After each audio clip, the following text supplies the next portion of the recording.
লাগতেছে যে এখানে কেন, বেডে থাকবে, এখানে কেন। পরে ওর বাবা আগে গেল, তারপর তো যে আনাসকে দেখি যে আনাসের রক্তাক্ত নিথর দেহ স্ট্রেচারে পড়ে আছে। ওর বাবা বুকটার মধ্যে কান দিল, হাত দিল, ধরলো। আমি মুখটা হাত দিয়ে ওর মুখটা ধরলাম, মুখটা ডান পাশে কাত করা, রক্ত ব্লিডিং হচ্ছে। তখনও ব্লিডিং হচ্ছিল? ও কোনো রক্ত শরীরে নিয়ে যেতে পারে নাই, ও যা রক্ত ছিল সব দেশে দিয়ে গেছে। ওই যে সময় থেকে ব্লিডিং শুরু হয়েছে, একদম মাটিতে দেওয়ার আগ পর্যন্ত ব্লিডিং হচ্ছিলই।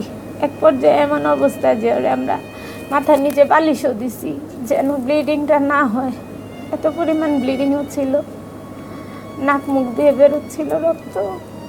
আল্লাহ জানি ওরকম দৃশ্য কাউকে না দেখায়।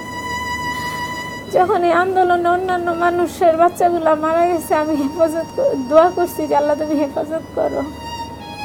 সেই রক্তের সাথে যে আমার সন্তানের রক্ত শামিল হয়ে যাবে, আমি তখন তো এটা ফিল করি নাই। ও তো সব জেনে বুঝেই বের হয়েছে, যে ও জানে যে ও ক্ষতিগ্রস্ত হইতে পারে, তারপরেও নিজেকে আটকায় রাখতে পারে নাই, বের হয়েছে। আপনি যে কি দেখলেন? আমরা তো একসাথে 3 জন গেলাম। তো পরে আমি যখন আন্দোলনকারীকে ফোন দেই, ওরা বললো যে আমরা ইমার্জেন্সির বাইরে দাঁড়ানো, আপনি হাত তুলেন।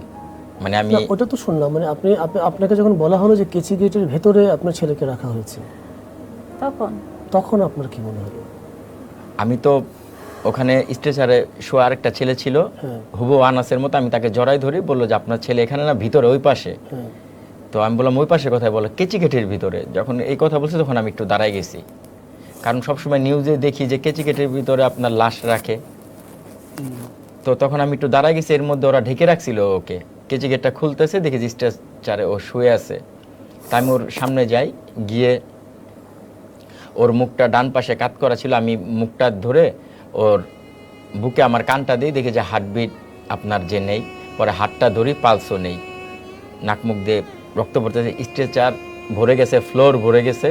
এর মধ্যে হাসপাতালের কর্তৃপক্ষ যারা ছিল এখানে, তো তারা বলতেছে বেরোন বেরোন, বডি নিয়ে এক্ষণে বের হন। তারা আমাকে এই কথা বলতেছে, মানে আপনার 2 মিনিটও আমাদের সময় দিতেছে না, যে বাবা মা আসছে, সন্তানটাকে এভাবে মেরে ফেলছে, এতটুকু বাচ্চাটা, শিশু একটা বাচ্চা, কিশোর।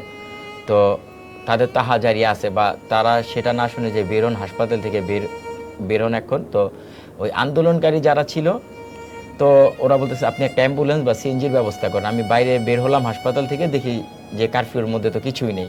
তো আমি রাস্তায় ছুটাছুটি করে একটা অটোরিকশা ম্যানেজ করি, নিয়ে এসে হাসপাতালে গেলে দেখি যে ওকে অলরেডি, আমি এসে দেখি স্ট্রেচার সহ ওর হাসপাতাল থেকে বের করে দিয়েছে বডি। তো বের করে কোথায় দিয়েছে? হাসপাতালের বাইরে। ও বাইরে রেখে দিয়েছে? জি। আচ্ছা, মানে আমি থাকা অবস্থায় বলছে যে বের হওয়ার জন্য বডি নিয়ে। তাই আমি বললাম যে আমি ম্যানেজ করি। তো আমি হাসপাতাল থেকে বের হয়েছি ম্যানেজ করার জন্য, ইমার্জেন্সি থেকে। তো আমি যখন একটা রিক্সা নিয়ে ওখানে যাই, কিছু না পাওয়ার কারণে, যেয়ে দেখি যে হাসপাতালের বাইরে, ইমার্জেন্সির বাইরে স্ট্রেচারে বডি সহ ওকে বের করে রাখছে, ওর বডিটাকে, হাসপাতাল কর্তৃপক্ষ। আর গুলিটা কোথায় লেগেছিল? হার্টে লেগেছিল। এক পাশ দিয়ে ঢুকে আরেক পাশ দিয়ে বেরিয়ে যায়, স্পটেই মারা গেছে। ডাক্তাররা যখন দেখছে ওকে, তখন গুলি খুঁজছে, গুলি পায়নি। আচ্ছা, গুলি পায়নি, শুধু একটা টেপ লাগানো ছিল গুলির জায়গাটায়। গুলি জায়গাটা টেপ লাগানো ছিল, টেপ দিয়ে আটকিয়ে রাখছে, গর্ত হয়ে গেছিল, তো ওটারে আটকিয়ে রাখছে। আর আমরা লাশ হয়তো বা পেতামই না। 5 জনের একটা টিম ছাত্রদের মেডিকেলে কাজ করতেছিল। আচ্ছা, যে ইনজুর যারা আসবে, গুলিতে আহত বা নিহত, তাদেরকে তারা টেক কেয়ার করবে। যদি ওই 5 জনের কমিটিটা, ওদের ইটা না থাকতো, হয়তো আমরা লাশ পেতাম না, তারা গুম করে ফেলতো। হ্যাঁ, কারণ এরকম অসংখ্য লাশ তো তারা গুম করে ফেলেছে। ওরা যখন টেলিফোনে আমার মেয়েকে জানাইছে, আমরা যখন রিকশায় আমি উঠছি ওদের সাথে, তখন আমি আমার মেয়েকে বারবার জিজ্ঞেস করতেছি যে তোমার কি বলছে? বলছে যে আমাদের হাসপাতালে আসে। আমি আর কিছু, কারণ আমার তখন মন কামড় দিয়ে দিছে যে আমার নাতিটা আর নাই। এটা আমি ওদেরকে প্রকাশও করতে পারতেছি না, আমার ভিতরটা ফাইটা যেতেছে। কারণ আমার নাতির বড়টার ছোটটার বয়সের ডিফারেন্স প্রায় 11 বছরের। এই 11 বছরও আমার একা নাতি ছিল। ওই 11 বছরে যে ও আমার অন্তরে যেই জায়গা করে নিছে, সেই জায়গা আমি জানি না আমার ছোট দুইটা নাতি আর করে নিতে পারবে কিনা, বা আমি ওদেরকে করতে পারবো কিনা। তো তখন ওই ছেলেগুলি যদি বলতেছে যে আপনারা আমরা মর্গে পাঠাই দিব লাশ, তখন ওই 5 জনের যে একটা টিম ছিল তারা বলছে যে না, গার্জিয়ানদের সাথে কথা হয়েছে, তারা আসতেছে।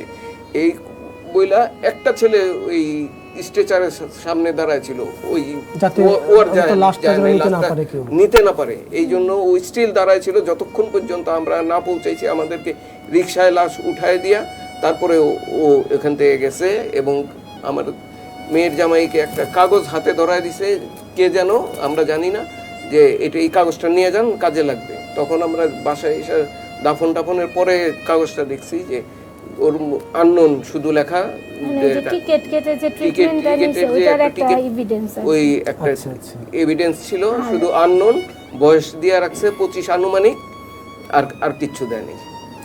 মানে নাম টাম কোনো কিছু না, কারণ তো নাম জানতো না। এবং আমরা যে যখন লাশ নিতে গেলাম তখনও তো তারা এটা দায়িত্ব ছিল যে আপনি যেহেতু গার্জিয়ান আসছে আমরা এই ফর্মটা ফিল আপ করে দিই। তাদেরও শুধু যখন আমরা নিয়ে যেতে তারা সরাইতে পারে নাই, তখন তারা মনে করছে যে এটা একটা বিপদ, এই বিপদ থেকে আমরা মুক্তি হই, যত তাড়াতাড়ি সম্ভব সরায় ফেলো, এরকম একটা ছিল। আনাসের বয়স তখন কত হয়েছিল?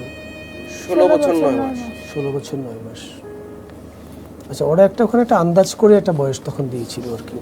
না, আমার কাছে মনে হয়েছে যে তারা 18 প্লাস একটা বয়সে যে কোনো রুগী আসছে, সবাই তো আননোন ছিল ওই টাইমে।